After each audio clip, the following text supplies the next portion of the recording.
నమస్తే మేడం. నమస్తే అండి. ప్రత్యూష రెడ్డి గారు, ఈ రోజుల్లో ఈ పెరిగిపోతున్న ధరలు, పెరిగిపోతున్న వడ్డీ రేట్లు ఇవన్నీ చూస్తుంటే మనకొచ్చే ఒకే ఒక్క ఇన్‌కమ్ ద్వారా మనకున్న కమిట్మెంట్స్ అన్నిటిని ఫుల్‌ఫిల్ చేసుకోవాలంటే చాలా కష్టమైపోతుంది.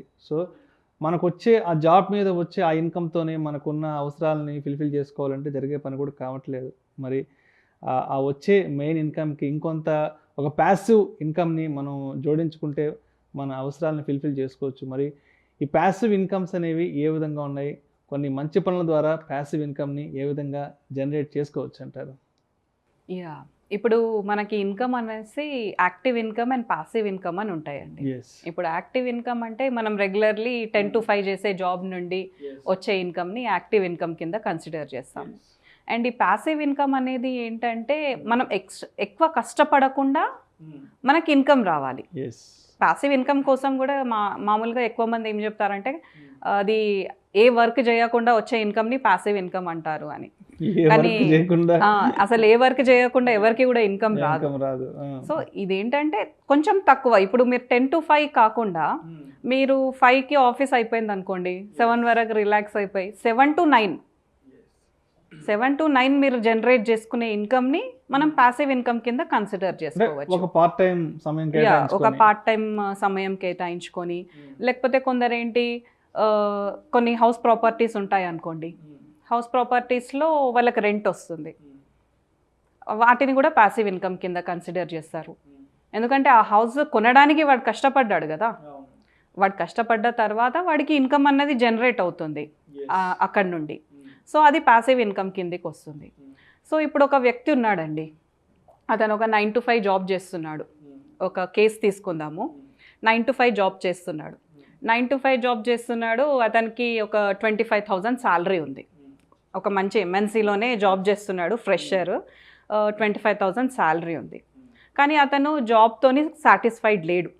ఆ శాలరీ అన్నది నాకు సరిపోదు, నా ఇన్కమ్స్కి, నా ఎక్స్పెన్సెస్కి, నా ఫ్యూచర్ గోల్స్కి నా ఇన్కమ్ అన్నది సరిపోదు. ఎంత పెరిగినా కానీ ఇయర్లీ ఒక 5% మనం తీసుకున్నా మన శాలరీ పెరిగేది. He is not satisfied with income.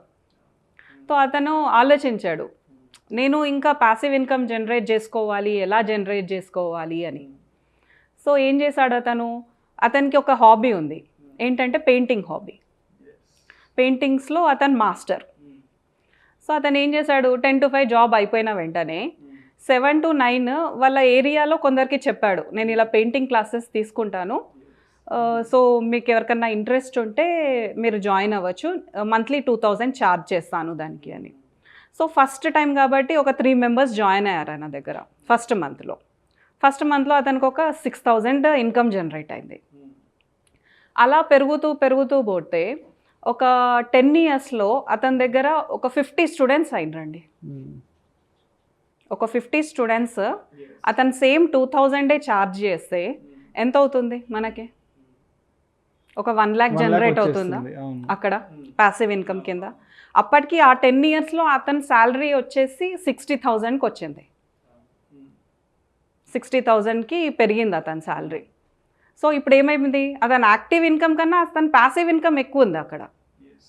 So ఇప్పుడు ఆయన యాక్టివ్ ఇన్కమ్ మొత్తాన్ని సేవింగ్స్లోకి తీసేసుకున్నా కానీ, మన ఇన్వెస్ట్మెంట్ ఇన్స్ట్రుమెంట్స్లో పెట్టేసినా కానీ, ఆ పాసివ్ ఇన్కమ్తో ఆయన హ్యాపీగా లగ్జూరియస్ లైఫ్ లీడ్ చేయవచ్చు కదా, ఏ టెన్షన్ లేకుండా. సో ఇలాంటి పాసివ్ ఇన్కమ్ ఎప్పుడు ఎలాంటి వాళ్ళు ప్లాన్ చేసుకుంటారంటే, తొందరగా రిటైర్మెంట్ అవ్వాలి. ఇప్పుడు ఈ ఫైర్ మూమెంట్ వచ్చింది మనకి, దాంట్లో ఏంటి, తొందరగా రిటైర్మెంట్ అవ్వాలి, 40 yearsకే రిటైర్మెంట్ తీసేసుకోవాలి అన్న వాళ్ళు పాసివ్ ఇన్కమ్ సోర్సెస్ వెతుకుతున్నారు.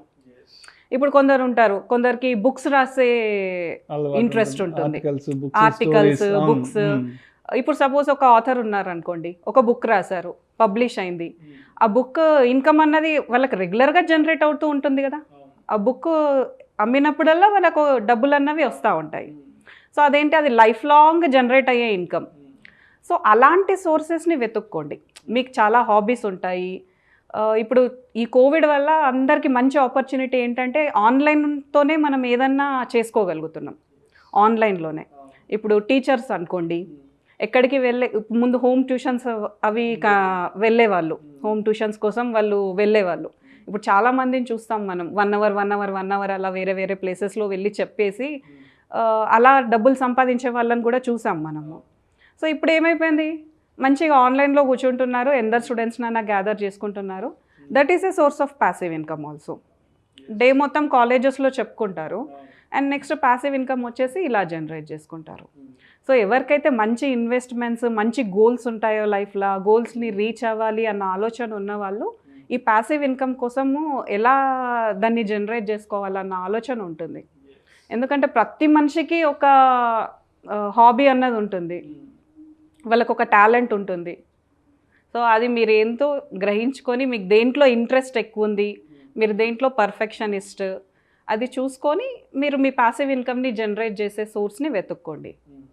సో దీనివల్ల ఏమవుతుంది, మీకు ఇన్వెస్ట్మెంట్స్కి కష్టపడాల్సిన అవసరము లేదు, అండ్ మీరు ఈజీగా మీ లైఫ్ని లీడ్ చేయగలుగుతారు వితౌట్ ఎనీ ఏం చెప్పచ్చు అంటే మీ లగ్జరీస్ని త్యాగం చేయకుండా మీరు మీ లైఫ్ని లీడ్ చేయవచ్చు. ఎందుకంటే మా దగ్గరకు వచ్చే చాలామంది క్లయింట్స్ ఇప్పుడు యంగ్స్టర్స్ అనుకోండి, ఇన్వెస్ట్మెంట్ ఆప్షన్స్ చెప్తుంటే వాళ్ళు ఏమంటారంటే, మేడం మేము చేయలేం మేడం అంత ఇన్వెస్ట్మెంట్, మీరు ఈ గోల్ని రీచ్ అవ్వాలి అంటే మీరు ఇంత ఇన్వెస్ట్మెంట్ చేయాలి మంత్లీ అని అంటే, చెయ్యలేం మేడం, మాకు వేరే లగ్జరీస్ కూడా ఉంటాయి కదా, వాటికి కూడా మేము ఇవ్వాలి అని చెప్పేసి. సో అలాంటి వాళ్ళు కొంచెం టైం వీటికి కూడా స్పెండ్ చేస్తే వాళ్ళు వాళ్ళ లగ్జరీస్ని కంఫర్ట్గా లీడ్ చేయొచ్చు, అండ్ వాళ్ళ ఇన్వెస్ట్మెంట్స్ని మంచిగా పెంచుకోవచ్చు. ప్రతీష్ గారు, మరి హౌస్ వైఫ్స్ గురించి మరి వాళ్ళకు కూడా ఏమన్నా ప్యాసివ్ ఇన్కమ్ జనరేట్ చేసుకునే ఏదైనా సలహాలు ఏమైనా ఉన్నాయా? యా, ఇప్పుడు హౌస్ వైఫ్స్ గురించి మర్చిపోయాం మనం చెప్పడం. యాక్చువల్గా ఏంటంటే మెయిన్గా వాళ్ళు జనరేట్ చేసుకునే ఆప్షన్ చాలా ఎక్కువ ఉందండి. ఎందుకంటే ఇప్పుడు హౌస్ వైఫ్స్లో చాలామందికి కుకింగ్ ఇంట్రెస్ట్ ఉంటుంది, కుకింగ్ క్లాసెస్ తీసుకోవచ్చు వాళ్ళు, లేకపోతే బేకింగ్ క్లాసెస్ తీసుకుంటారు, అండ్ చాలామందికి ఏంటంటే డిజైనింగ్ ఇంట్రెస్ట్ ఉంటుంది, ఫ్యాషన్ డిజైనింగ్ కానివ్వండి, శారీస్కి సంబంధించిన బిజినెస్ చేయాలన్న ఇంట్రెస్ట్ ఉంటుంది. సో ఇవేంటంటే వాళ్ళ కంఫర్ట్ జోన్లో వాళ్ళు ఈజీగా చేసుకోగలుగుతారు వాటిని. సో ఇలా ప్లాన్ చేసుకుంటే కూడా వాళ్ళు అట్లీస్ట్ వాళ్ళ హస్బెండ్ చేయలేకపోయినా, వాళ్ళు అలసిపోయినా కానీ డే మొత్తం వర్క్ చేసి, వైఫ్ అన్న వాళ్ళు వాళ్ళకు ఒక ప్యాసివ్ ఇన్కమ్ జనరేట్ చేసిన వాళ్ళు అవుతారు. సో ఇలా కూడా ప్లాన్ చేసుకోవచ్చు. లేకపోతే కొందరు ఇంటి దగ్గర ట్యూషన్స్ చెప్పుకొని, ఇప్పుడు మనం అందరం పెద్ద సొసైటీస్లోనే ఉంటాము, అందరూ ఇప్పుడు హస్బెండ్ గ్రేటర్ కమ్యూనిటీస్లో అందరు అలాంటివే చూస్ చేసుకుంటున్నారు అపార్ట్మెంట్ లైఫ్లో. సో అక్కడ మనకి ఆప్షన్ కూడా, ఎక్స్పోజర్ కూడా ఎక్కువ ఉంటుంది. అవును, ఎక్స్పోజర్ ఎక్కువ ఉంటుంది కాబట్టి దాన్ని మనము యూజ్ చేసుకోవాలి. ఆ ఆపర్చునిటీని యూజ్ చేసుకొని ఊరికేనే ఉండి మనం టైం వేస్ట్ చేసుకోకుండా, ఎందుకంటే మీ టోటల్ 24 అవర్స్లో మీరు ఒక 4 అవర్స్ కేటాయించండి దానికి. మీరు ఒక 4 అవర్స్ కేటాయిస్తే మీరు మంత్లీ ఒక 20,000 అన్న ఎర్న్ చేసుకోగలుగుతారు కదా. ఆ 20,000తో మీరు మీ ఇన్వెస్ట్మెంట్స్ని ప్లాన్ చేసుకోండి, మంచిగా ప్లానింగ్ అనేది చేసుకొని ఇన్వెస్ట్మెంట్స్ని ప్లాన్ చేసుకోండి. లేకపోతే ఏదన్నా మీ అవసరాల కోసం యూజ్ అవుతుంది, అది మీ హస్బెండ్ దగ్గర మీరు తీసుకోకుండా మీ ఇన్కమ్ మీరు జనరేట్ చేసుకున్న వాళ్ళు అవుతారు, అండ్ ఇది ఒక ఫ్యామిలీకి ప్యాసివ్ ఇన్కమ్ లాగా యూజ్ అవుతుంది. సో హౌస్ వైఫ్స్ అన్న వాళ్ళు యాక్చువల్గా ఎక్కువ ఇన్కమ్ జనరేట్ చేసుకోవచ్చు. వాళ్ళు మంచి ఆలోచనలు పెట్టి వాళ్ళ ఇంట్రెస్ట్ పెడితే వాళ్ళు ఒక 4 to 5 అవర్స్ వర్క్ చేస్తే దాంట్లో వాళ్ళు ఇంకా మంచిగా ఇన్కమ్ని జనరేట్ చేసుకునే ఛాన్స్ ఉంటుంది యాక్చువల్గా. Thank you so much Prateesh Reddy గారు. ప్యాసివ్ ఇన్కమ్ని జనరేట్ చేసుకోవడానికి కావాల్సిన మార్గాల గురించి ప్రేక్షకులకు మీ విశ్లేషణ ద్వారా చాలా చక్కగా వివరించారు. Thank you so much madam. Thank you అండి.